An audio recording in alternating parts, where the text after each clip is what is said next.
కొట్టబోతున్నారు ఈ సినిమాతో. అవును, నాకు చాలా హ్యాపీగా ఉంది. ఆబ్వియస్లీ స్టార్ట్ చేసినప్పుడు హనుమాన్తో స్టార్ట్ చేస్తున్నాను. ఎండింగ్లో బచ్చల మల్లి అని ఒక మంచి సినిమా మళ్ళీ ఒక పెద్ద హిట్ అవ్వాలని నేను కోరుకుంటాను. సుబ్బు గారు సోలో బ్రతికే సో బెటర్ వచ్చి 3 సంవత్సరాలు అయిపోయింది. ఆ సినిమా మంచి హిట్ అయింది. కరోనా టైంలో కూడా బ్లాక్ బస్టర్ హిట్ కొట్టారు. ఎందుకు ఇన్ని సంవత్సరాలు మీరు గ్యాప్ తీసుకున్నారు అంటే ఫస్ట్ అయితే 1 year అంతా మా మదర్ డిప్రెషన్ సార్, డిప్రెషన్లోనే ఉన్నాను. తర్వాత మన డైరెక్టర్ మారుతి గారు, రాజాసాబ్ డైరెక్టర్ మారుతి గారు, ఆయన వల్లే నేను డిప్రెషన్ నుంచి బయటకు వచ్చాను సార్. ఆయనతో 1 year ట్రావెల్ పట్టి మళ్ళీ నేను మనిషి అవడానికి 2 years పట్టింది సార్. కథ రాయడానికి 1 year పట్టింది సార్. తర్వాత అంటే లైన్గా అప్పుడు చెప్పింది ఆ టైంలోనే చెప్పాను సార్ సార్కి కూడా, ఒక ఫుల్ ఫ్లెడ్జ్గా కథ అయిన తర్వాత. So worth waiting sir. నాకు ఇదేదో 3 years వేస్ట్ అయింది అనుకోవట్లేదు, కానీ నేను మనిషిగా మళ్ళీ మారడానికి, మనిషి అవడానికి రీజన్ అయింది సార్ 3 years. ప్లస్ ఇంత కాన్ఫిడెంట్గా మీ ముందు రావడానికి కూడా, అంటే ప్రెస్ మీట్లు లేకపోతే ఏదన్నా లాంచ్లు అంటే ఎక్కడో చిన్న తడబాటు ఉంటుంది సార్.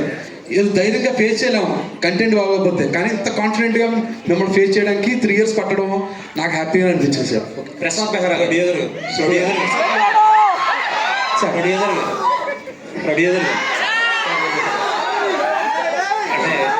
ఇందాక స్పీచ్లో ఎవరు వచ్చినా తగ్గేదేనా అంటున్నారు.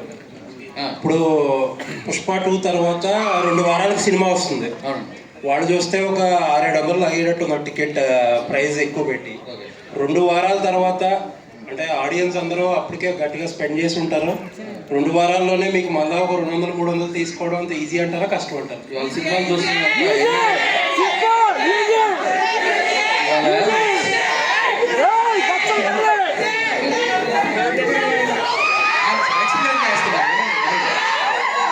ఇవాళ సినిమా చూస్తున్నంతా యంగ్ పీపులే కదా సార్.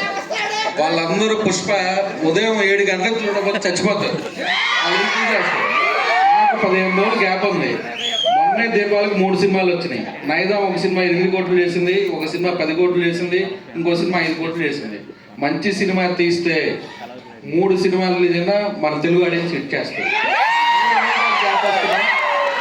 డెఫినెట్గా పుష్పాన్ని చూస్తారు, బచ్చల మళ్ళీ చూస్తారు. హీరోలకి టెక్నీషియన్లకి కథ బాగా చెప్పారు. థియేటర్ కళ్ళకొప్పని లేకపోతే కన్నీళ్ళ కాంపౌండ్లు అవుతాయి సార్, కన్నీళ్ళ కాంపౌండ్లు అవుతాయి. డెఫినెట్గా కన్నీళ్ళతోటే ఎండ్ వస్తారు సార్. సో కళ్ళు కాంపౌండ్ అవ్వదు సార్, కన్నీళ్ళ కాంపౌండ్ అవుతుంది. నిజంగానే బాగా చెప్పారు. లేదు సార్, ఎందుకు చెప్తాం సార్, బాగా కబుర్లు చెప్తాం సార్, కథలు ఎక్కడ చెప్తాం సార్. ఇండస్ట్రీలో పెద్ద పెద్దలందరూ ఏమంటారంటే తీస్తే చిన్న సినిమా తీయాలి, లేదంటే పెద్ద స్టార్లతో సినిమా తీయాలి, మిడిల్ రేంజ్ సినిమాలు ఆడవు, వాళ్ళకి చాలా రిస్క్లు ఉంటాయని చెప్తుంటారు. కానీ మీరు మిడిల్ రేంజ్ సినిమా తీసి హిట్లు కొట్టారు. ఆ సీక్రెట్ ఏంటి? కథలే సార్.